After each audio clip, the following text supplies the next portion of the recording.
வணக்கம். நம்ம சேனலுக்கு தொடர்ந்து ஆதரவளித்துக் கொண்டிருக்கும் நல்ல உள்ளங்களுக்கு நன்றி. தொடர்ச்சியாக ஆதரவு கொடுங்க. நிறைய விஷயங்கள் அரசியலில் தொடர்ந்து நம்ம பேசிகிட்டு இருக்கோம். அந்த வகையில் இன்னைக்கு பேசக்கூடியது, எப்பயுமே திமுகவில் உட்கட்சி புரட்சல் அதிகமாக இருக்கும். வாரிசுக்கு ஒரு கோஷ்டி, அதிகாரிகள் ஒரு கோஷ்டி, இந்த பக்கம் மாப்பிள்ளை ஒரு கோஷ்டின்னு. இப்போ இன்னொரு விஷயம் மிகப்பெரிய அளவுக்கு ஒரு விவாதத்தை கிளப்பியிருக்க விஷயம், மாப்பிள்ளைக்கும் துரைமுருகன் அவர்களுக்கும் நடந்த மோதல். இதான் இப்போ அறிவாலயம் முழுக்க பேசிகிட்டு இருக்குது. ஏன்னா வரக்கூடிய தேர்தல் மாப்பிள்ளை தான் ஃபுல் இன்சார்ஜ் எடுத்து பண்ணுறார். இவ்வளவு நாள் ஒதுக்கி வைக்கப்பட்டுள்ள மாப்பிள்ளையுடைய அருமை இப்போ தான் முதல்வருக்கு தெரிய ஆரம்பிக்குது. குடும்பமே நீங்கள் வந்தால் தான் அப்படின்ட்டாங்க. வந்தவுடன் அதிரடியான மாற்றங்கள். அப்போ துரைமுருகன் அவர்களுக்கும் மாப்பிள்ளை 2 பேருக்கும் சேர்ந்த வார்த்தை போர். அதாவது ஒரு கட்டத்தில் பார்த்தா மாப்பிள்ளைகிட்ட ஏங்க நீங்கள் என்ன வேணால் பண்ணிக்கோங்கிற ரேஞ்சுக்கு துரைமுருகன் அவர்கள் பேசியதும் எப்படியும் கட்டம் முடிவு பண்ணிட்டாங்க. நம்மளே போகணும்னு எதிர்பார்க்குறாங்க. இதான் இன்றைக்கி இருக்கக்கூடிய நிலவரம். உள் நிலவரம் என்ன, அன்னைக்கு நடந்தது என்ன, இதை பற்றி பேச போகிறோம். ரெண்டாவது, இடியிடம் டீல் முடித்த ஒரு சீனியர் அமைச்சர். அவர் பக்கம் இடி வராத அளவுக்கு சில வேலைகள்லாம் பண்ணிட்டார். அப்போ பிஜேபிகிட்ட ஒரு லிங்க் ஆகிட்டாருன்னா ஓரளவுக்கு லிங்க் ஆன மாதிரி தான். என்னை விட்டுருங்க, நான் கொஞ்சம் சில விஷயம்லாம் பண்ணித்தரேன், என்னை விட்டுருங்க அப்படின்ட்டு. இது ஒரு அப்டேட்டை நம்ம பார்க்க போகிறோம். மூணாவது விஷயம், இன்றைக்கி பல அதிகாரிகள் மாற்றப்பட்டிருக்கிறார்கள். அதில் பார்த்தீங்கன்னா திருச்சியில் மட்டும் பார்த்தீங்கன்னா யார் யார் வேணும்னு அப்படின்னு நேரு அவர்கள் முடிவு பண்ணாரோ அவங்களையே போட்டிருக்காங்க. இன்னொரு டிஸ்ட்ரிக்டில் பார்த்தீங்கன்னா அந்த அமைச்சர் யார் வேணான்னு சொல்கிறாங்களோ அவங்கள போட்டிருக்காங்க. அப்போ நேரு அவர்களுடைய கை ஓங்குறது எதை காட்டுகிறது? நேரு அவர்கள் கை ஓங்குறது யாருடைய லாபியில் நேரு கை ஓங்குது. ஏன்னா அன்பில் மகேஷுக்கும் நேரு அவர்களுக்கும் பிடிக்காது. அப்போ வாரிசு அவர்கள் வீட்டில் உட்காரும்போது நேரு அவர்கள் பவர்ஃபுல்லாக ஆகிறார். அப்போ இதை நம்ம எப்படி புரிஞ்சுக்கிறது? இப்போ அதிகாரிகள் மட்டத்தில் நேரு தான் செல்வாக்காக இருக்காரா?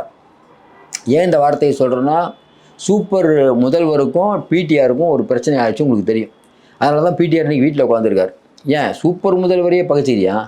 நீ ஸ்டாலினை பகைச்சிட்டாலும் பரவாயில்ல, உதயநிதியை பகைச்சிட்டாலும் பரவாயில்ல, சூப்பர் முதல்வரையே பகைச்சிக்கிறீங்க, அப்போ நீங்கள் வீட்டில் தான் இருக்கணும்னு உட்கார வச்சிட்டான். அப்போ அந்த சூப்பர் முதல்வர் அப்படிங்கிறவர் இந்த பக்கம் சாஞ்சிட்டாரா அப்படிங்கிற ஒரு பெரிய கேள்வி எழுகுது. இது ஒரு பக்கம்.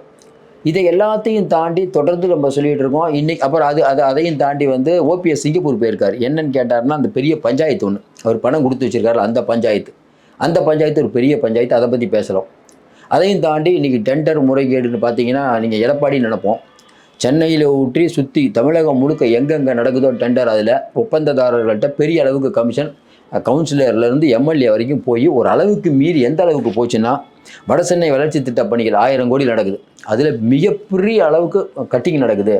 அதனால் இன்றைக்கி இந்த பணிகள் பாதிக்கப்படுது அப்படிங்கிற ஒரு புலம்பல்கள் அதிகமாகிடுச்சு. இதை முதல்வர் காதுக்கு போச்சா இல்லையான்னு தெரியல.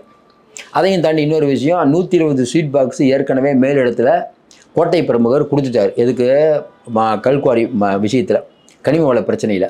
இப்போ அடுத்த மாதம் கொடுக்க வேண்டிய அமௌண்ட் இருக்குல்ல, அதை முன்னாடியே கேட்குறாங்களாம். ஏன்னா ஜூன் மாதத்து அமௌண்ட்டு முன்னாடியே கொடுத்துட்டாரு. ஆகஸ்ட் மாதம் அமௌண்ட்டை இப்போயே கேட்குறாரு. ஏங்க இப்போ கேட்குறாங்க அப்படின்னா வேறு ஒரு மேட்டராக கேட்குறாங்களாம். அது என்ன விஷயம்? இது எல்லாத்தையும் உள்ளடக்கி தான் இன்றைக்கி நம்ம விஷயத்தை பார்க்க போகிறோம். தொடர்ச்சியாக நம்ம ஒன்று தொடர்ந்து சொல்லிகிட்டு இருக்கோம். இன்றைக்கி திராவிட மாடலுக்கு எதிராக ஸ்டாலின் அவர்கள் எவ்வளோ நினச்சிட்டு இருக்கக்கூடிய சூழ்நிலையில் இந்த போதைப்பொருள் பிரச்சனை உங்களுக்கு தெரியும். நடிகர் கைது, புல்லாங்குழல் நடிகர் ஸ்ரீகாந்த் அப்படின்னு நிறைய பேச்சு வந்துட்டு இருக்கும்போது அதை பேசிட்டு மற்றதுக்கு போவோம். அது ஏன் நம்ம பேச்சை தவிர்த்தோம்னா, ஆடம்பர பங்களாக்கள், அப்புறம் நட்சத்திர விடுதிகளில் கொக்கைன் பார்ட்டி, நள்ளிரவு பார்ட்டி இப்படின்னு போட்டால் இதை பார்க்கக்கூடிய நிறைய பேர் வருவாங்க. ஆனால் என்னென்னா, ஒரு சில பேரை நம்ம பர்சனலாக தாக்கணுமா?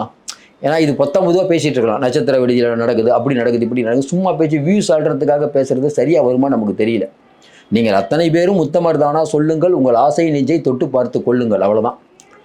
மாட்டிக்கிட்டதுனால ஸ்ரீகாந்த் மாட்டிக்கிட்டார். மாட்டாதவர்கள் எவ்வளோ பேர் இருக்காங்க. அப்போ இந்த போதைப் பொருள் அப்படிங்கிற ஒன்றை 2 வருடமாக நான் பண்ணிகிட்டு இருந்தேன் அப்படின்னு அந்த குற்றவாளி, போலீஸ் தரப்பில் சொல்லக்கூடிய குற்றவாளி அவர்கள், அதிமுக முன்னாள் ஐடி விங்கில் இருக்கக்கூடிய அவர் சொல்கிறாங்க. அப்போ நைஜீரியாவிலேருந்து இங்கே வருதுங்கிறாங்க. நமக்கு ஒன்றும் புரியல. கஸ்டம்ஸ் இருக்குது, இவ்வளோ இருக்குது. நம்மெல்லாம் விமான நிலையத்தில் வந்தால் எவ்வளோ செக் பண்ணுறாங்க. இதையெல்லாம் மீறி இங்கே அதை இத்தனை பேர்கிட்ட புழங்குது. அது லட்சக்கணக்கில் கொடுத்து வாங்கியிருக்காங்க. அப்போ இது சாமானியனால் வாங்க முடியாது. இப்போ சாமானியன் வாங்குறது நடுத்தரவங்க வாங்குறது கஞ்சா.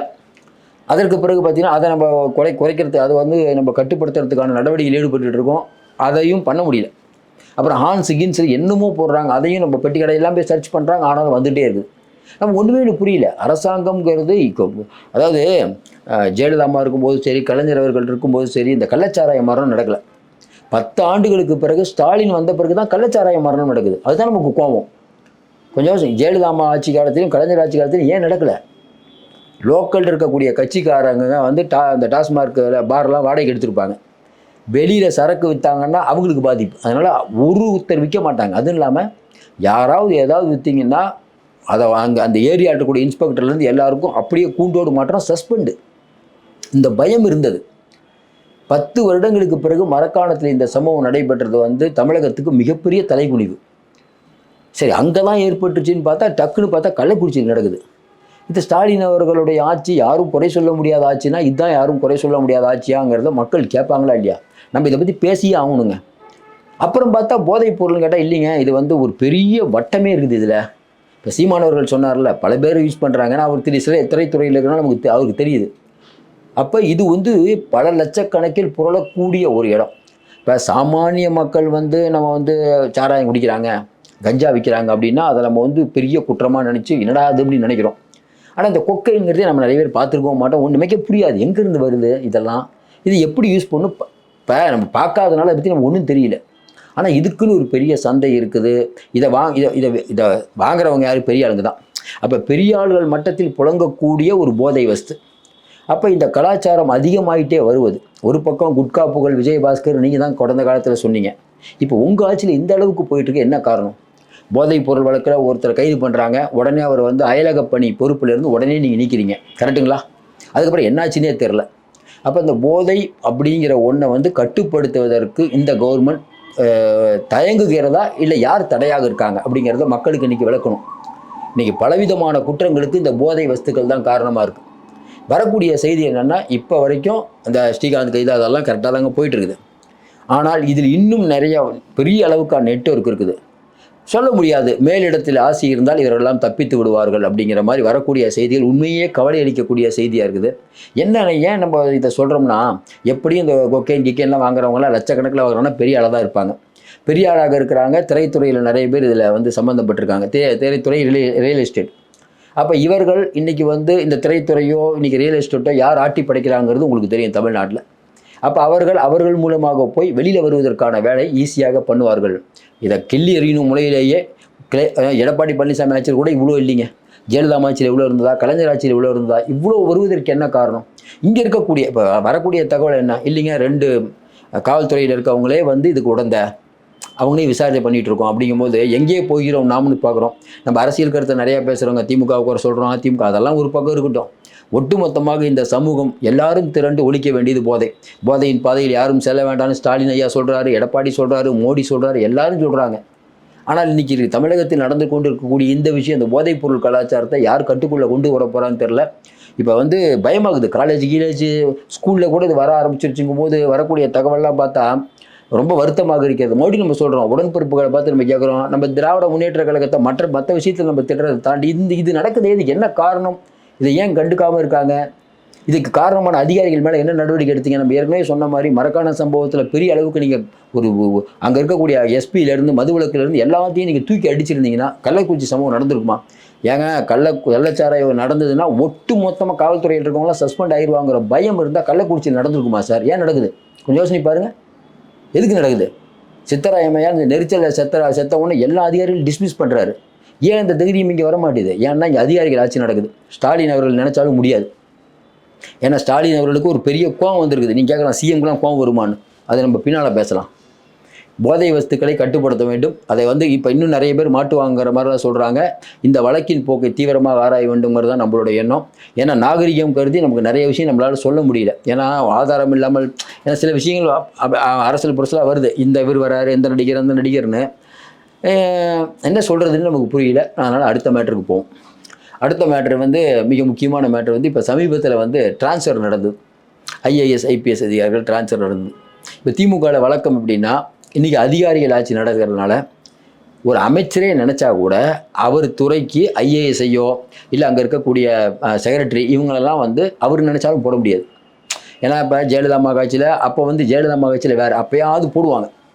கலைஞர் ஆட்சியில் சொல்லிக்கலாம், ஆனால் இதை கொடுங்க தலைவர் என்ன போட்டுருவாங்க. ஆனால் இன்றைக்கி அதிகாரிகள் அவங்க அதாவது அமைச்சர் பெருசாக அதிகாரி பெருசான அமைச்சர் தான். ஆனால் இங்கே என்ன நடக்குதுன்னா, அதிகாரிகள் நினச்சாதான் அமைச்சருக்கே ஃபண்டு வரும், அதிகாரிகள் நினச்சாதான் அமைச்சரே சிஎம்கிட்ட பேச முடியும். இதான் இன்றைக்கி இருக்கக்கூடிய நிலைமை. துரைமுருகன் அவர்கள் சமீபத்தில் சிஎம்ஐ எப்போ பார்த்து ரொம்ப நேரம் பேசிகிட்டு இருந்தார் சொல்லுங்கள்? இல்லை நேரு அவர்கள் எத்தனை தடவை பார்த்து பேசிகிட்டு இருந்தார்? என்னென்னா என்ன, அவ்வளோதான். ஏன்னா அதிகாரிகளுடைய ஆட்சி நடக்குது. இந்த அதிகாரிகளால் தான் தென்னாப்பிரிக்காவிற்கும் தன்னுடைய புகழ் போய்விட்டது அப்படி என்று சிஎம் நினைக்கிறார். வேறு என்ன, சிஎம் உண்மையிலே நம்புகிறாருங்க. நம்ம ராஜராஜ சோழன் ஆட்சி நம்ம நடத்துகிறோம், மனுநீதி சோழன் ஆட்சி நம்ம நடத்துகிறோம், நம்ம ஆட்சியை விட ஒரு திறமையான ஆட்சி இருக்கான்னு உண்மையிலே நம்புகிறார். அவங்க போய் வீடியோ காட்டுறாங்க பாருங்கள். நீங்கள் அப்பா வீடியோ பேசுனீங்க, எவ்வளோ பேர் மக்கள் லைக் பண்ணுறாங்க, இன்ஸ்டா ஃபுல்லாக அலருது. அல்வா மேட்டர் நீங்கள் போட்டாலும் போட்டிங்க தலைவரே, எல்லா வீடியோ அவங்க தான். இந்தியா விடுங்க தலைவர், வெளிநாட்டிலலாம் டப்பிங் பண்ணி போயிட்டு இருக்கு தலைவரே. ஆப்பிரிக்கெல்லாம் பாடுங்க, அந்த பெண்கள்லாம் இப்படி ஒரு முதல்வரா நம்ம நாட்டில் இல்லையே, எப்படி ஒரு அதிபர்னு ரொம்ப ஃபீல் பண்ணுறாங்க. இதெல்லாம் சொல்கிறாங்க. அவரும் நம்புகிறாரு சீரியஸாக. இன்னொன்று, எதை பார்க்கலாம் எதை பார்க்கக்கூடாதுன்னு சிஎம்க்கு முடிவு பண்ணுறது அதிகாரிகள் தான். அப்போ இன்றைக்கி சிஎம்ஐ சுற்றி ஒரு ஒரு ஒரு சிறிய கூட்டம் இருந்து கொண்டு அவர்கள் தமிழ்நாட்டை ஆட்டி படைக்கிறார்கள். இப்படிப்பட்ட சூழ்நிலையில் இந்த ஐஏஎஸ் ஐபிஎஸ் மாநகராட்சி எல்லாம் போட்டாங்கல்ல, அது திருச்சியில் மட்டும் ஒரு வினோதம். என்ன வினோதம்?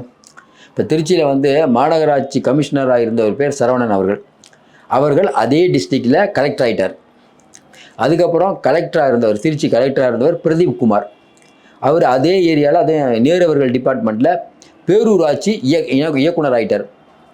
அதுக்கப்புறம் பார்த்தீங்கன்னா நில அளவைத்துறை இயக்குனர் மதுசூதன் ரெட்டி, இது திருச்சியில், அவர் நகராட்சி நிர்வாக இயக்குனர் ஆகிட்டார் அதே ஊரில். அப்புறம் நகராட்சி நிர்வாக இயக்குனர் வருவாய்த்துறை சிறப்பு செயலாளர் கணேஷ், அவரை நகராட்சி சிறப்பு நிர்வாக இயக்குனராக போட்டிருக்காங்க அதே ஊரில். இது எல்லாம் பார்த்தா இந்த மாதிரி சம்பவங்கள் தமிழகத்தில் அரிதிலும் அரிது. ஏன்னா ஒரே டிஸ்ட்ரிக்டில் இருக்காங்க, ஒரு பதவியிலேருந்து இன்னொரு பதவி, ஏன் ஒரு 3 வருஷத்துக்கு ஒரு தடவை மாற்றணுங்கிறனால அதே ஊரில் பதவி. இது யாரால் நடந்தது அப்படின்னா, மேஜிக் செய்தது நேரு. இப்போ நேருவுடைய கொடி உச்சத்தில் பறக்கிறதுனா உச்சத்தில் பறக்குது. ஏன் நேரு கொடி உச்சத்தில் பறக்குது? இப்போ நேரு அவர்களுக்கும் அன்பில் மகேஷ் பொய்யாமலுக்கும் சண்டைங்கிறது ஊருக்கே தெரியும். அருண் நேரு அவர்களை யாரோ ஒருத்தர், அவங்க அபிமானிகள் நிறைய பேர், நேரு வந்து திருச்சியே நேரு தான், போஸ்ட் அடிக்கிறாங்க சின்ன வரேன்ட்டு, அந்த போஸ்ட்டை கிழிக்கிறாங்க. இப்போ நேரு மனசில் எப்படி இருக்கும்? திருச்சியே என் கோட்டை, என்னுடைய பையன் ஃபோட்டோவை நீங்கள் கிழிக்கிறீங்க, யார் குடிச்சா? அவருக்கு தெரியும். இன்னொரு அமைச்சர், இப்போ ஐ பெரியசாமியிலேருந்து துரைமுருகன்லேருந்து பொன்முடியிலேருந்து எல்லாரையும் கார்னர் பண்ண தெரிஞ்ச இந்த சில பேரால், திமுக இருக்க சில பேரால், ஏன்னா முன்னா சீனியர்களெலாம் மாற்றணும்னு நினைக்கிறாங்க. நேரு அவர்களால் ஒன்றும் பண்ண முடியல. ஏன்? திருச்சியில் நேருவை மீறி நீங்கள் ஆட்களை போட்டால் தோற்றுருவீங்கிறத ரிப்போர்ட். அது ஒன்றும் பண்ண முடியாது. திருச்சியில் நீங்கள் நேருவை மீறி ஒரு ஆளை போட்டு ஜெயிக்க வச்சிட முடியுமா? கொஞ்சம் யோசனை பாருங்கள். ஏன்னா கிரவுண்டில் இன்னும் பக்காவாக இருக்குது. நீங்கள் அன்பில் மகேஷ்ட திருச்சி பொறுப்பு கொடுக்கலாமா, நேரு அவர்கள்ட்ட கொடுக்கலாமா? நேரு அவர்கள்ட்ட தான் கொடுப்பார். அதற்கேற்றாற்போல் நேர்களுக்கு இப்போ தொகுதியெல்லாம் கொடுத்து திமுகவில் இப்போ பக்காவாக வச்சுருக்காங்க. ஏன்னா அவரை பயிற்சிக்கூடாது. அதாவது துரைமுருகனை பயிற்சிக்கலாம், ஐ பெரியசாமியை கூட பயிற்சிக்கலாம். ஆனால் தேவையில்லாமல் நம்ம நேரு அவர்களை பகிச்சிட்டா சிக்கல். அதனால தான் இந்த மாற்றம். நேரு அவர்கள் சொல்கிறத பண்ணுங்க. ஏன்னா மேலே இருக்க அதிகாரிகளுக்கு தெரியும், கூப்பிட்டு சொல்கிறாங்க அப்படின்னா அதனால சரி. நீ கேட்கலாம், என்னங்க ஸ்டாலினா கூப்பிட்டு சொல்லியிருப்பார் அப்படின்ட்டு. இல்லை, நேரு சொல்லிட்டாரான் தலைவர்கிட்ட, இதை பார்த்து பண்ணுங்கன்ட்டு. அதிகாரிகிட்ட சொல்லிட்டாரா இந்த மாதிரி ஆளுங்களை போடுங்கன்ட்டு. அதிகாரிகள் மீறி நடந்தால் என்ன ஆகுங்கிறது அதிகாரிகளுக்கும் தெரியும். ஏன்னா இது வந்து சீரியஸ்னஸ், பெரிய சீரியஸ்னஸ். நேரு வந்து இன்றைக்கி அதாவது எப்படி செந்தில் பாலாஜியோ அதே போல் நேரு. செந்தில் பாலாஜி சில விஷயத்தினால் ஸ்டாலினிடம் நெருங்கி இருக்கிறார். ஆனால் இன்றைக்கி நேரு அவர்கள் நெருங்கினது வேற ஒரு விஷயம். அப்படிப்பட்ட சூழ்நிலை நேரு ஜெயித்து விட்டார். இது ஒரு பக்கம். அடுத்து உங்களுக்கு தெரியும், பிரகாஷ் அப்படின்னு சொல்லிட்டு அதிமுக ஆட்சியில் சிட்டியில் இருந்தார், இங்கே ரிப்பன் பில்டிங்கில். அவர் வந்து இது வரைக்கும் ஒன்றுமில்லாத துறையெல்லாம் போட்டிருந்தாங்க. இப்போ எல்லாத்தையும் பிடிச்சி மறுபடியும் சிஎம்டியே வந்துட்டார். அப்போ எப்படி வந்தாருன்னு எல்லாரும் பெரிய ஆச்சரியம். அதே மாதிரி பார்த்தீங்கன்னா மதுரையுடைய கலெக்டர் சங்கீதா, அவர் மேலே வந்து விடுதலை சிறுத்தைகளுடைய கட்சி தொல் திருமாவளவன் இந்த கொடிக்கம்பத்தை ஏற்ற உள்ளன்னு பிரச்சனை, மதுரையில் பெரிய பிரச்சனை. உங்களுக்கு தெரியும், கொஞ்சம் நாளைக்கு முன்னாடி வந்து ஜல்லிக்கட்டு நடக்கும்போது இன்ப நிதி அவங்க நண்பர்கள் வரும்போது எஞ்சி இடம்லாம் கொடுத்தாங்க. அப்படி அந்த சங்கீதா அவர்களையும் மாற்றப்பட்டிருக்கிறார். அது ஒரு நல்ல மூவாக பார்க்கலாம். ஏன்னா அவங்கெல்லாம் வந்து ரொம்ப நாள் அங்கேயே இருக்கவங்க, மேலிடத்துடைய ஆசி இருக்கவங்க, அவங்களே மாற்றிருக்காங்க. இது ஒரு பக்கம் போயிட்டு இருக்கும்போது, தமிழ்நாட்டில் இன்றைக்கி வந்து எடப்பாடி பழனிசாமி அப்படிங்கிற ஒரு கூட்டணியை முடிவு பண்ணிட்டு இருந்தாலும் ஸ்டாலின் ஒரு முடிவில் இருக்கார். என்ன முடிவு? வரக்கூடிய தேர்தலில் எந்தெந்த தொகுதியில் நம்ம கவனம் செலுத்தணும் அப்படின்னு இப்போ நீங்கள் நேர்காணலாம் நடத்திட்டு இருக்காங்க. அதனைத் தொடர்ந்து மேலும் ஒரு அப்டேட் அடுத்து என்ன சொல்கிறாங்கன்னா, இப்போ ஒருவேளை விஜய் அவர்கள் ஃபேக்டரு அதிமுக கூட போயிட்டாருன்னா நமக்கு சிக்கலாயிரும் தலைவரே. அப்போ என்ன பண்ணலாம்? மேக்சிமம் இன்றைக்கி வந்து செலவு கணக்கு எல்லா ஊருக்கும் போயிடணும். அந்த செலவுகளை கண்காணிப்பதற்கென்று ஒரு குழு. எப்படின்னா, தமிழகம் முழுக்க ஏற்கனவே பணம் போயிடுச்சு. உங்களுக்கு தெரியும், திமுகவுடைய பணம் 3 மாதத்துக்கு முன்னாடி அமைச்சர்லாம் கூப்பிட்டு யாரும் பணம் தராதீங்கப்பா, மேலே பணம் தரணும், அதெல்லாம் தராதிங்க, ஊர்லேயே வச்சுக்கோங்க. ஏன் கீடிலாம் வராங்க, எல்லாம் சேஃப்டி பண்ணிக்கோங்க, எல்லா ஊர்லேயும் பணம் தரணும். 8, 9, 10 மாதத்துக்கு முன்னாடி எல்லா ஊர்லேயும் பணம் போயிடுச்சு. அப்போ பணப்பட்டுவாடை தான் எடுத்து செலவு பண்ணணும், அவ்வளோதான் பாக்கி, மற்ற எல்லா பணமும் போயிடுச்சு. சரி, இந்த பணத்தை கொண்டு போகிறது பிரச்சனை இல்லை, அந்த பணத்தை கரெக்டாக விநியோகிக்கணும். அதை கண்காணிக்க ஒரு குழு. எப்படி மண்டல பொறுப்பாளர்கள், பொறுப்பு அமைச்சர்கள், மாவட்ட செயலாளர்கள் மாதிரி இதுக்கு ஒரு தனியாக ஒரு டீம் அமைச்சிருக்காங்க. ஏன்னா இதெல்லாம் நம்பிக்கையானால் தான் போடணும், இதில் ஏற்கனவே அனுபவம் இருக்கவங்க போடணும். அப்போ இதெல்லாம் யார் செலக்ட் பண்ணுறாங்கன்னா முழுக்க மாப்பிள்ளை தான். சார், மாப்பிள்ளை கை இந்த அளவுக்கு ஓங்கிறதுக்கு என்ன காரணம்? ஆமாங்க, 2021 தேர்தலில் திமுக வந்து செலவு பண்ண யாருமே இல்லை. 10 வருஷம் நேரு அவர்கள்லேருந்து யாருமே செலவு பண்ணல. அப்போ என்ன பண்ணார்? மாப்பிள்ளை தான் அம்பானிலேருந்து அதானிலேருந்து எல்லாத்தையும் பார்த்து அடுத்து நம்பாச்சு தான் ஃபண்டு கொடுங்கன்னு இந்தியா முழுக்க போய் நிதி திரட்டி வந்தவர், பிரசாந்த் கிஷோரை கொண்டு வந்தவர். அப்போ திமுகவை ஹைடெக்காக மாற்றி இந்த அளவுக்கு கொண்டு வந்தது மாப்பிள்ளை. அதுக்கப்புறம் வந்த உடனே பார்த்தீங்கன்னா அவர் யாரும் கண்டுக்கிறதே இல்லை. ஏன்? அவர் அண்ணா நகரில் இருக்கக்கூடிய ஒரு எம்எல்ஏ பையன் இவங்கெல்லாம் சேர்த்துட்டு இது ஒரு தனி குரூப், இப்படியே ரியல் எஸ்டேட்டில் போட்டு நவுத்துனாங்க. ஒரு வாரிசு பட தயாரிப்பு. அப்போ பட தயாரிப்பு ஒருத்தர், ரியல் எஸ்டேட் ஒருத்தர். அதுவும் இல்லாமல் சிஎம் வெளிநாட்டில் போகும்போதெல்லாம் வெளிநாட்டில் வேறு முதலீடு. ஏற்கனவே நம்ம பேசுகிற மாதிரி வேலுமணிக்கு வேண்டியப்பட்ட ஒரு தொழிலதிபர். அவர் இந்த திடக்கழிவு மேலாண்மை ரிப்பன் பில்டிங்லாம் டெண்டர் எடுத்து பண்ணிகிட்டு இருக்கார் அதிமுக ஆட்சியில். கரெக்டாக திமுக ஆட்சி வந்தோடனே நேராக போய் மாப்பிள்ளையை பிடிச்சிட்டார். மாப்பிள்ளை இவரால் என்ன ஆதாயம்னு பார்க்குறாரு, அவர் இவரால் என்ன ஆதாயம்னு பார்க்குறாரு. வாங்க அவங்கள வந்து மாப்பிள்ளையை கூப்பிட்டு போய் இங்கிலாந்து, இத்தாலி அங்கெல்லாம் போய் முதலீட்டாளர்கள்லாம் இன்ட்ரடியூஸ் பண்ணி வச்சு அங்கே மாப்பிள்ளை தொழில் பண்ணிகிட்டு இருக்காராம். அந்த தொழிலதிபர் என்ன பண்ணுறாரு, ஏர்போர்ட்டில் இருக்கக்கூடிய ஓய்வறை இருக்குல்ல, அதெல்லாம் பராமரிக்கிறதா 2-3 ஏர்போர்ட் எடுத்திருக்காரு. அங்கே பலவிதமான சட்டவிரோதமான இதெல்லாம் மாறி இருக்குது அப்படின்னு அது வேலை, அவர் மேலே பிரச்சனை. இப்போ என்ன சிக்கல்லாம் அவர் வாயை திறந்தால் மாப்பிள்ளை மாட்டிக்குவார். இப்போ மாப்பிள்ளைக்கு இவ்வளோ பிரச்சனை இருக்கும்போது, ஏன்னா ஏதோ ஒரு ரிலீஃப் கிடைக்கணும்ல. ஏன்னா இப்போ வந்து மாப்பிள்ளைக்கு ஒரு ஹோல்டு இல்லாமல் இருக்குது, திமுக ஒரு ஹோல்டு இல்லாமல் இருந்தால் சென்ட்ரல் மதிக்காது, இங்கே இருக்கக்கூடியவங்க மதிக்க மாட்டாங்க. மாப்பிள்ளைட்டெலாம் ஒன்றும் நடக்காதுப்பா, ஏன்னா அவர் இது இல்லை, அவர் பவர் இல்லைப்பா. எப்பயுமே பதவி இருந்தால் 10 பேர், பணத்துக்காக 100 பேர். வாரிசு வீட்டில் கூட்டம், குறிஞ்சி இல்லத்தில் கூட்டம், இவர் வீட்டில் யாரும் போக மாட்டாங்க. இப்படி இருக்கும்போது திடீர்னு பிரச்சனை ஓவர் பிரச்சனை. எப்படி? வாரிசு கூட நண்பர்களால் டாஸ்மார்க்கில் பிரச்சனை. இப்போ குடும்பத்தில் என்ன நினைப்பாங்க? மாப்பிள்ளையாவது பரவாயில்லப்பா, இத்தனை கோடிக்கு வாட்ச் வாங்குறாரு, இத்தனை கோடிக்கு வண்டி வாங்குறாரு, ஆனால் ஒரு பிரச்சனையும் இல்லை, அவர் மட்டும் சம்பாதிக்கிறார். கூட யாரும் இந்த 4 நண்பர்கள்னு வச்சுக்கிட்டு அவர் நம்ம பெரிய பிரச்சனை கிளப்பல. தேவையில்லாமல் வாரிசை வெளியில் விட்டோம். நண்பர்கள்ங்கிற போர்வையில் சில பேர் அடித்த கொள்ளையால் இன்றைக்கி வந்து பாட்னாக்கு 500 கோடி அனுப்ப வேண்டியது இருக்குது, 500 ஸ்வீட் பாக்ஸ் அனுப்ப வேண்டியது. நினைப்பாங்களா? நினைக்க மாட்டாங்களா? அப்போ என்ன பண்ணலாம்? நீர் அடித்து நீர் இழக்குமா, மாப்பிள்ளையை கொடுங்கப்பா, வாங்க நீங்களே பாருங்கள். சரி மாமா, நான் பார்த்துக்கிறேன் மாமா, எம்பி மட்டும் கொடுக்குமாம்மா, ஓகே அது கொடுத்துடலாம், 2024 ஜெயிச்சதுக்கப்புறம் கொடுத்துடலாம் சொல்லிட்டாங்க. டெல்லிக்கு நீங்கள் இருந்துக்கோங்க மாப்பிள்ளை, ஸ்டேட்டுக்கு பையன், டெல்லிக்கு நீங்கள். எப்படி வந்து ஸ்டேட்டில் ஸ்டாலின், டெல்லிக்கு முரசொலி மாறன்னு கலைஞர் வச்சார், அதே ஃபார்முலா. அப்போ கனிமொழி கேட்குறீங்களா? கனிமொழி அவர்கள் அவ்வளோதான், ஒரு தொகுதியில் எம்பியாக இருக்காங்க, அவ்வளோதான், முடிஞ்சு கதை. அப்போ இப்படி போயிட்டு இருக்கும்போது மாப்பிள்ளை வரும்போது பல சீர்திருத்த நடவடிக்கைகள். இப்போ இந்த உடன்பிறப்பை வாங்கினா எதுக்கு? பெட் ரிப்போர்ட் தான் கொடுத்த ரிப்போர்ட் தான் வச்சுருக்காங்க. போன உடனே பெட் ரிப்போர்ட்டு தான் சிஎம் பார்க்குறாராம். ஆமாம், உங்களை பற்றி இப்படி சொல்லியிருக்காங்க. அப்போ வந்திருக்கக்கூடிய நிர்வாகிகள் ஊரில் போய் என்ன சொல்லுவாங்க? எப்பா எல்லாமே மாப்பிள்ளை தான்ப்பா, ஏன் அவர் சொன்னால் தான்ப்பா சீட்டே கிடைக்கும். அப்போ மாப்பிள்ளை வீட்டில் கூட்டம் இருக்குமா, வாரிசு வீட்டில் கூட்டம் இருக்குமா? கொஞ்சம் யோசனை பாரு.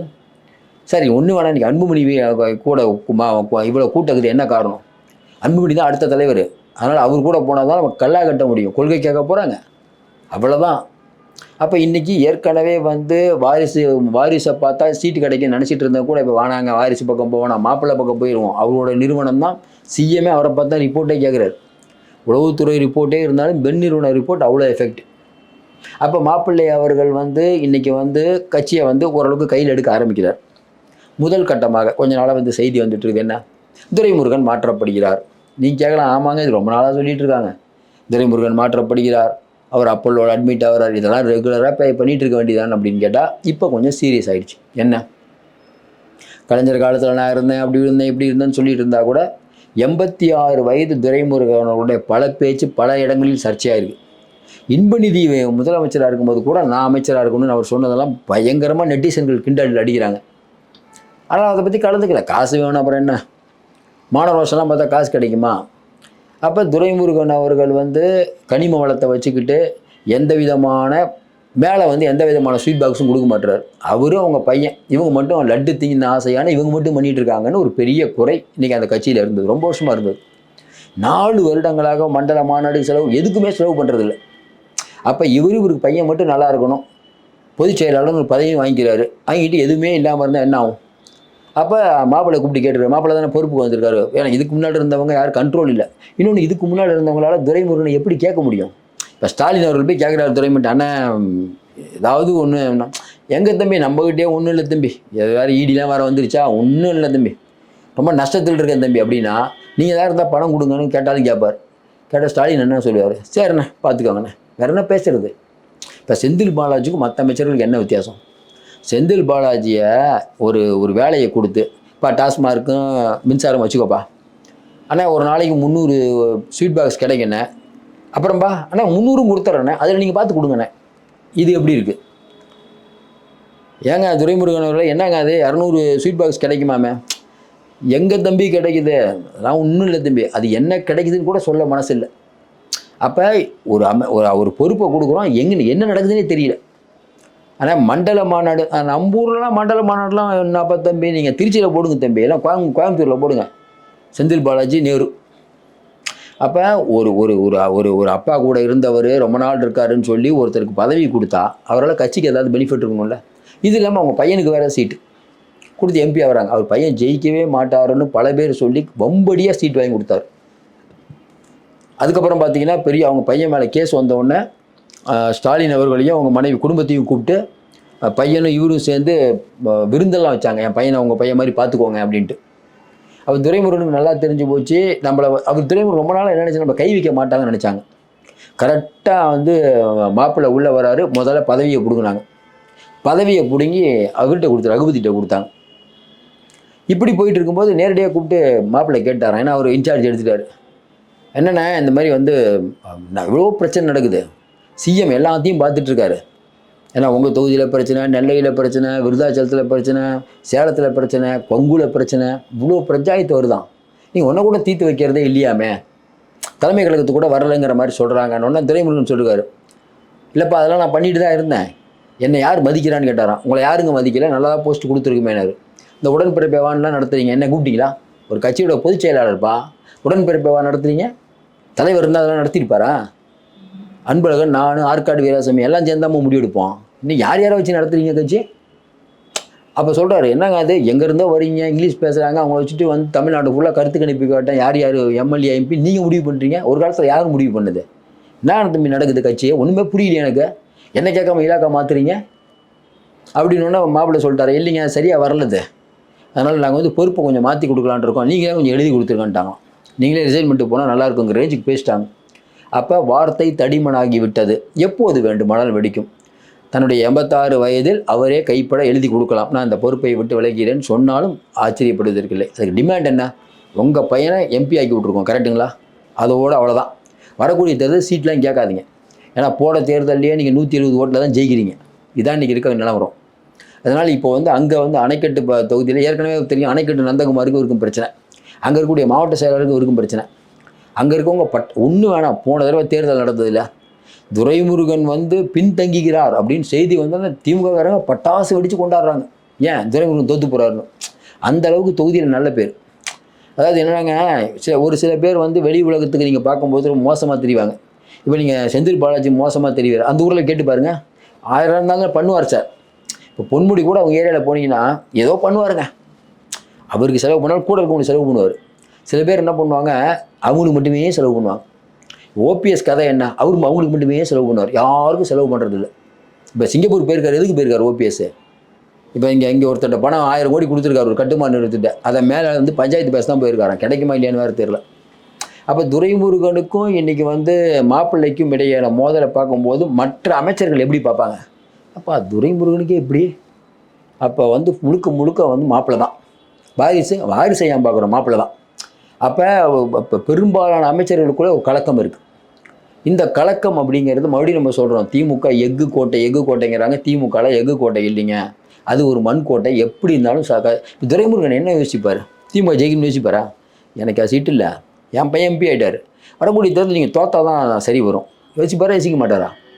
அடுத்து மட்டும் ஜெயிச்சாங்கன்னா மாப்பிள்ளை கண்ட்ரோல் வாரிசு கண்ட்ரோலையும் கட்சி போயிடும். அப்புறம் நம்மளுடைய நிலமை இவங்ககிட்ட போய் அண்டி பிழைக்கிறோம் நினைப்பாரா? நினைக்க மாட்டாரா?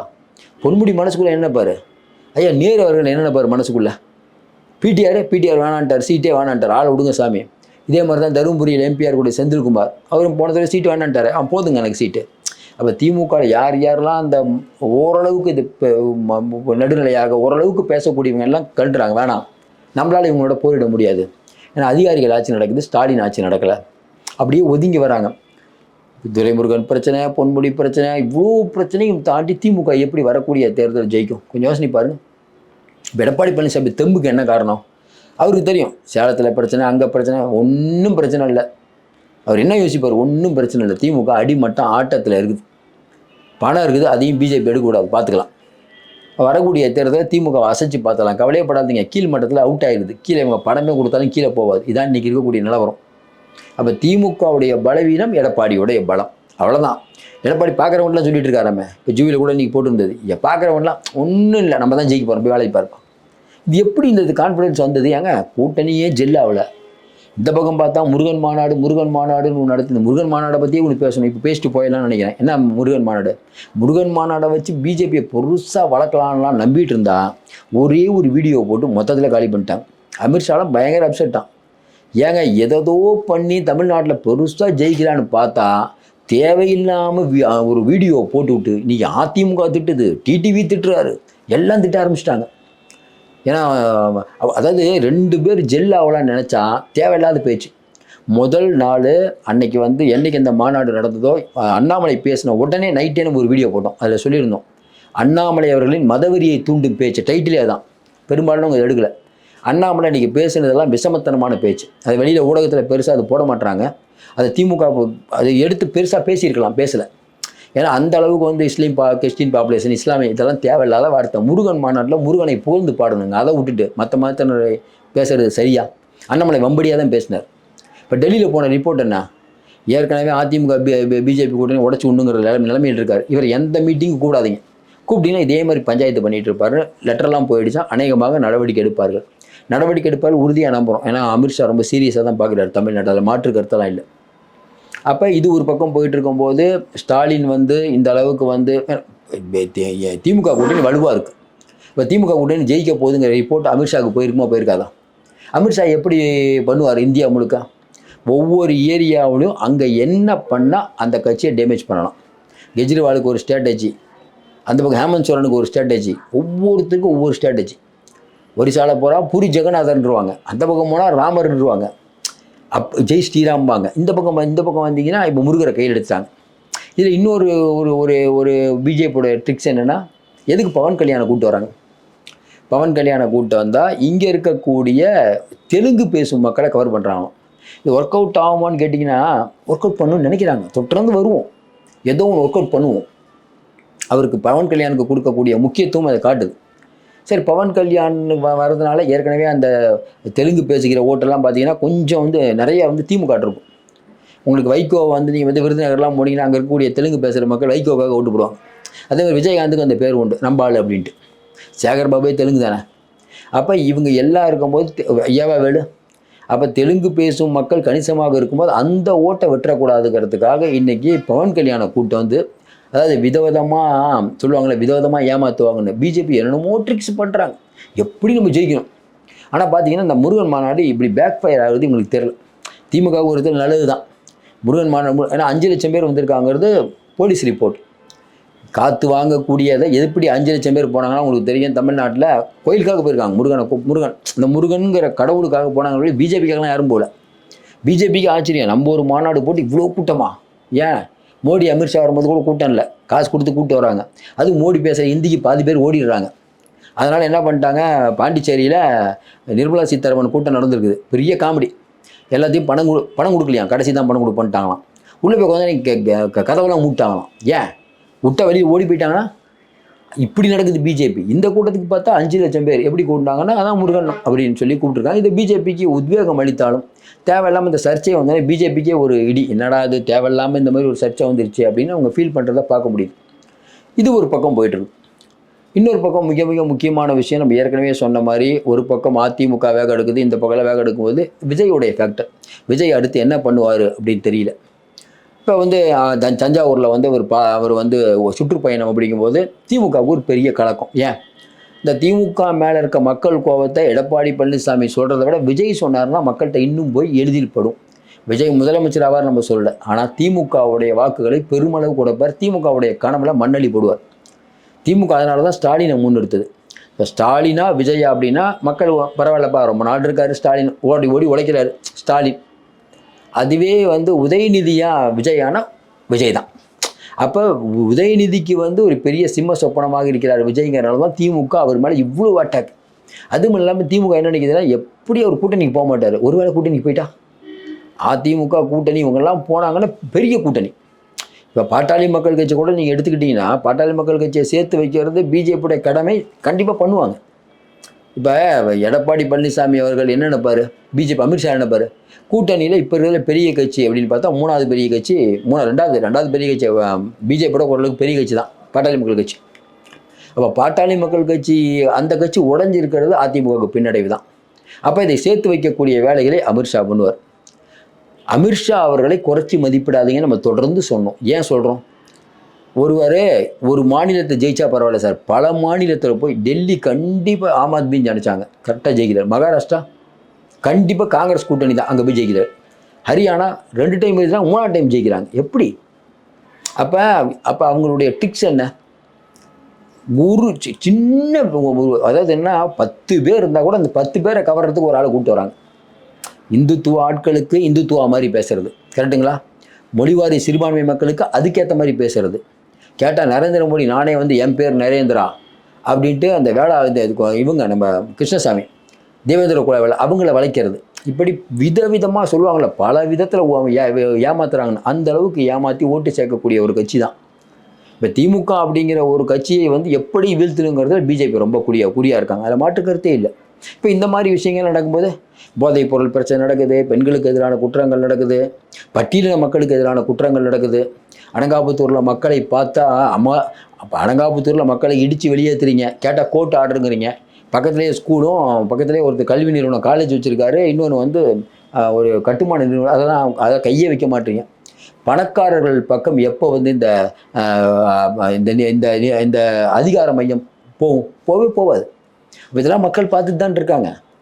மறுபடியும் நம்ம சொல்கிறோம், இந்த ஆட்சிக்கு எதிராக அவ்வளோ பிரச்சனைகள் இருந்தாலும் இதை பெருசாக வெளிக்கொண்டு வந்து மக்கள் மன்றத்தில் நிற்க வேண்டிய எதிர்க்கட்சிகள் சுணக்கம் காட்டுது. அப்போ அந்த சுணக்கம் இன்றைக்கி திமுகவுக்கு ஒரு பெரிய, திமுக மீடியா முழுக்க ஸ்டாலின் மாதிரி ஒரு ஆட்சியே இல்லைங்கிறாங்க.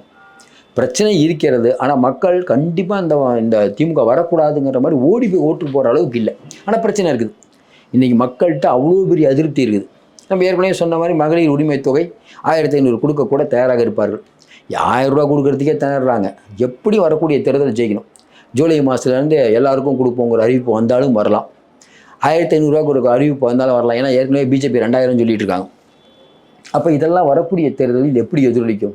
மறுபடியும் நம்ம சொல்கிறோம், தேர்தல் முடிவுகள் வந்து கணிக்க முடியாது. இப்போ இருக்க நிலைமையில் இவ்வளோ பிரச்சனை இருந்துகிட்ருக்குது. அதையும் தாண்டி நம்ம சொல்கிற மாதிரி இன்றைக்கி வந்து டெண்டரில் அவ்வளோ பெரிய பிரச்சனை. அதுவும் பார்த்திங்கன்னா சென்னையில் நடக்கக்கூடிய டெண்டரில் அப்படி இப்படின்னு கமிஷன் அடின்னு அடிக்கிறாங்க. ரொம்ப முத்தாய்ப்பாய் வட சென்னை வளர்ச்சி திட்டப்பணிகள் 1000 கோடி ஏகப்பட்ட கட்டிங் கேட்குறதுனால ரொம்ப அது வந்து தாமதமாகுது. வரக்கூடிய செய்திகள் என்ன, இன்னொரு 8 மாதம் இருக்குது, அடின்னு அடிக்கலான்னு எல்லாரும் களத்தில் இறங்கிட்டாங்க. ஒரு பக்கம் என்ன நினச்சிக்கிறாங்க, சிஎம்க்கு வந்து தெரியாமல் பல விஷயங்கள் நடக்குது. ஏற்கனவே நம்ம சொல்லியிருந்தோம், இப்போ கொஞ்ச நாளைக்கு முன்னாடி வந்து ஒரு அதிகாரியை சஸ்பெண்ட் பண்ணாங்க, காவல்துறை அதிகாரி. அந்த காவல்துறை அதிகாரி வெளிப்படையாக ப்ரெஸ்ஸை சந்திக்க போகிறாராம். நான் இருக்கக்கூடிய சமுதாயத்தால் நான் பாதிக்கப்பட்டேன், எப்படி நான் இந்த கம்யூனிட்டியில் இருக்கங்கிறனால என்னை பழி வாங்கிட்டாங்கன்னு சொல்ல போகிறாராம். ஏற்கனவே அந்த கம்யூனிட்டி மக்கள் திமுகவில் எரிச்சல் இருக்காங்க. இப்போ இவரும் வெளிப்படையாக சொன்னார்னா இதுக்கெல்லாம் யார் காரணம்னு பார்த்தீங்கன்னா கரார் அதிகாரி தான் காரணம். ஏன்னா ஒரு போலீஸ் அதிகாரியை சஸ்பெண்ட் பண்ணுறது இவ்வளோ பெரிய பிரச்சனையாக வருது, சிஎம்கே தெரியாது. சிஎம்கே தெரியாமல் இவங்க வந்து அவர் அரெஸ்ட் பண்ணுற அளவுக்கு போயிடுச்சு. அதுக்கப்புறம் நீதிமன்றம் உச்சநீதிமன்றம் குட்டுன உடனே என்னப்பா அவ்வளோ அசிங்கமாக போச்சேன்னு சிஎம் வந்து கோவப்பட ஆரம்பிச்சிட்டாராம். அப்புறம் எல்லாம் சேர்ந்து இல்லைங்க இதுக்கெல்லாம் காரணம் கரார் அதிகாரி தான், அவர் தான் வந்து இந்த மாதிரி பண்ணிட்டாரு அப்படின்னு சிஎம் பார்வை அவர் மேலே திரும்பி இருக்கிறது. இப்போ என்ன நடக்குதுன்னா, ஒரு 5 பேர் இருக்காங்க, 5 பேர் ஒவ்வொரு டிபார்ட்மெண்ட்டு. இந்த டிபார்ட்மெண்ட் இருக்க 5 பேர் சொல்கிறதையும் சிஎம் கேட்குறாரு. ஆனால் அந்த 5 பேரும் ஒரு ஒரு விங்கு. இப்போ ஒருத்தர்கிட்ட இப்போ ஒருத்தர் போகிறாரு, ஒரு அதிகாரி போகிறாரு, பேர் வேணான்னு பார்க்குறோம், ஒரு அதிகாரி போகிறாரு, சார் இப்போ வந்து புதுசாக நம்ம வந்து டிஜிபியை போட போகிறோம், இவர் அப்பாயின்ட் பண்ணால் நல்லா ஆகுதுன்னு சொல்கிறாருன்னு வச்சுக்கோங்களேன். இன்னொரு அதிகாரி போகும்போது சிஎம் கேட்குறாரு, ஏங்க இந்த மாதிரி நிறையா வருது, யாரை போடலான்னு தெரில. இவரும் அதே அதிகாரி சொல்கிறது, சார் அந்த அதிகாரி சூப்பரான அதிகாரி சார். தொடர்ந்து சிஎம் கூட இருக்கவங்களாம் ஒரே ஆளை சொன்னாங்கன்னா சிஎம் என்ன நினைப்பார்? இவங்க 5 பேர் பேசி வச்சுருக்காங்கிறது சிஎம்க்கு தெரியாது, தெரியணும் ஆனால் தெரியாது. இப்படி ஒரு பெரிய விஷயம் நடந்து கொண்டிருக்கிறது. சிஎம்க்கு தெரியுமா இல்லையா தெரில. மறுபடியும் சொல்கிறோம்ல, ஏதோ அரசாங்கம் நடந்துட்டு இருக்கிறது. நம்ம தொடர்ந்து சொல்கிற மாதிரி வான்வெளி சாகாசம் நடக்கும்போது இறந்தார்கள்ல, நம்மளாம் சொகுசாக உட்காந்துட்டு பார்த்துட்டு இருக்கோம். முதலமைச்சர் உட்காடுறாரு, உளவுத்துறை அதிகாரி உட்காடுறாரு, முதல்வருடைய பிஏ உட்காந்துருக்காரு. இவ்வளோ பேர் வந்து சொகுசாக பார்க்கும்போது ஒரு 2-3 பேர் பைக்கில் வந்தவங்க, நடந்து வந்தவங்க, இவங்க தண்ணி கூட இல்லாமல் ஒரு உயிரிழப்பு ஏற்படுதுங்கும் போது அதை ரொம்ப சீரியஸாக கூட இவங்க அணுகலை. அப்படிங்கும்போது இவங்களை என்ன சொல்கிறது? இது ஒரு பக்கம். இன்னொரு வந்து ஜாதிவாரி கணக்கெடுப்புன்னு ராகுல் காந்தி சொல்லி 2-3 ஸ்டேட் நடக்குது. ஜாதிவாரி கணக்கெடுப்பு தமிழ்நாட்டில் நடத்தாததுக்கு என்ன காரணம்? மாநில அரசுக்கும் மத்திய அரசுக்கும் உறவு எப்படி இருக்குதுன்னு சொல்லி அதை வந்து பராமரிக்கிறது எப்படி அப்படிங்கிறதுக்கு ஒரு கமிட்டி போடுறார் சிஎம். எப்படி மாநில அரசுக்கும் ஒன்றிய அரசுக்கும் உறவு ஒரு கமிட்டி போடுறாரு. குரியன் ஜோசப் தலைவர், முன்னாள் நீதியரசர் நாகநாதன்லாம் இருக்கார். இதுக்கெல்லாம் கமிட்டி வைக்க தெரியுது, ஏன் இதுக்கு வந்து ஒரு கமிட்டி கூட போடல. ஒன்று, அருணா ஜெகதீசன் கமிட்டி வந்து எந்த அதிகாரியை வந்து ஸ்டெர்லைட் ஆலையில் அவர் தான் காரணம்னு சொன்னாங்களோ அந்த அதிகாரிக்கு பதவி உயர்வு கொடுக்குறீங்க. எடப்பாடி பழனிசாமி ஆட்சியில் டாஸ்மார்க்கு எதிராக ஒரு ஒரு அம்மா வந்து போராட்டம் பண்ணுறாங்க, அவரை ஒரு போலீஸ் அறையிறாரு. ஸ்டாலின் சொல்கிறாரு, தமிழ்நாட்டில் சட்டம் ஒழுங்கு கெட்டு போச்சு, நாங்கள் ஆட்சிக்கு வந்தால்னாரு. இவர் ஆட்சிக்கு வந்தால் அந்த அதிகாரிக்கு பெரிய போஸ்ட் கொடுக்குறாங்க சென்னையிலேயே. என்ன நடக்குதுங்க ஒன்றும் புரியலையே. இதை பற்றி யாரும் கேட்கக்கூடாதுங்கிறது எந்த விதத்தில் சரியான அணுகுமுறையாக இருக்கும்? தொடர்ந்து சொல்கிற மாதிரி இவங்க ஏதோ நினச்சிட்டு இருக்காங்க. கண்ணிமைக்கும் நேரத்தில் எல்லாம் மாறுங்க. ஒரு 3 மாதத்துக்கு முன்னாடி, ஒரு 4 மாதத்துக்கு முன்னாடி இந்த நிலைமையில் திமுக இன்றைக்கி இருக்கா? என்றைக்கு வந்து டாஸ்மார்க் உள்ள வந்து 39,000 கோடின்னு அமித்ஷா சொன்னாரோ அப்போவே முடிவு பண்ணிட்டாங்க. அதனால தான் வேகமாக டெல்லிக்கு ஓடுகிறார்கள். கேட்டால் நாங்கள் மடியில் கனமில்லை, வழியில் பயமில்லை என்று சொன்னாலும் இவர்கள் அரண்டு போயிருக்காங்கிறத பார்க்க முடியுது. தொடர்ந்து நம்ம நிறைய அண்மை தகவலை கொடுத்துட்ருக்கோம். தொடர்ந்து எங்களுக்கு ஆதரவு கொடுங்கள். மீண்டும் சந்திப்போம். நன்றி, வணக்கம்.